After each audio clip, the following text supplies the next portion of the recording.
ഒരു രാജ്യം വികസിക്കണമെങ്കിൽ മുന്നിൽ നിന്ന് നയിക്കാൻ ഭരണാധികാരി വേണം. എന്നാൽ മറ്റൊരു വിഭാഗം കൂടെയുണ്ടെങ്കിൽ മാത്രമേ അത് പൂർണ്ണമാകൂ എന്നാണ് ദുബായ് ഭരണാധികാരി ഷെയ്ഖ് മുഹമ്മദ് അവകാശപ്പെടുന്നത്. വസ്തുനിഷ്ഠത, കൃത്യത എന്നിവ ഉയർത്തിപ്പിടിച്ചുകൊണ്ട് സുസ്ഥിരവും സമ്പന്നവുമായ സമൂഹങ്ങൾ കെട്ടിപ്പടുക്കുന്നതിലും രാജ്യം മെച്ചപ്പെട്ട ഭാവി രൂപപ്പെടുത്തുന്നതിലും ഇവരുടെ പങ്ക് നിർണായകമാണ്. ആരാണ് ഷെയ്ഖ് മുഹമ്മദ് പറഞ്ഞ ഈ സ്റ്റാർ വിഭാഗത്തിൽപ്പെട്ടവർ? മറ്റാരുമല്ല, മാധ്യമപ്രവർത്തകർ തന്നെ. വാർത്തകൾ നൽകുക എന്നത് മാത്രമല്ല മാധ്യമങ്ങളുടെ ധർമ്മം. സമൂഹത്തിൽ നല്ല കാഴ്ചപ്പാടുകൾ പ്രോത്സാഹിപ്പിക്കുന്നതിലും സർഗാത്മക വളർത്തുന്നതിലും മാധ്യമങ്ങൾക്ക് വലിയ പങ്കുണ്ട്. നല്ലൊരു സമൂഹം കെട്ടിപ്പടുക്കുന്നതിൽ വലിയ പങ്ക് മാധ്യമങ്ങൾ വഹിക്കുന്നുണ്ട്. മാത്രമല്ല, രാജ്യത്തിൻ്റെ മികച്ച ഭാവി രൂപപ്പെടുത്തുന്നതിൽ ഇവരുടെ പങ്ക് വലുതാണെന്നും അദ്ദേഹം പറഞ്ഞു. കഴിഞ്ഞ 5 പതിറ്റാണ്ടുകളിലെ UAEയുടെ വികസനം രേഖപ്പെടുത്തുന്നതിൽ UAE മാധ്യമങ്ങളുടെ പങ്ക് അദ്ദേഹം പറഞ്ഞു.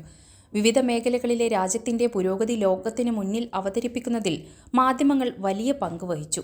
ഇതു കാരണം എമിറാത്തികളുടെ ശ്രദ്ധേയമായ നേട്ടങ്ങൾ ആഗോള പ്രശംസ നേടി.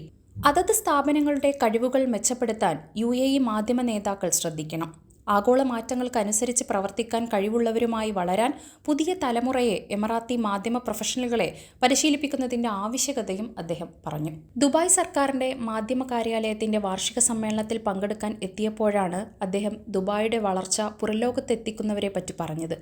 ദുബായ് ഉപഭരണാധികാരിയും ദുബായ് മീഡിയ കൗൺസിൽ ചെയർമാനുമായ Sheikh Mohammed bin Rashid Al Maktoum, പ്രമുഖ മാധ്യമപ്രവർത്തകർ, മാധ്യമ സ്ഥാപനങ്ങളുടെ തലവന്മാർ എന്നിവരും ചടങ്ങിൽ പങ്കെടുത്തു.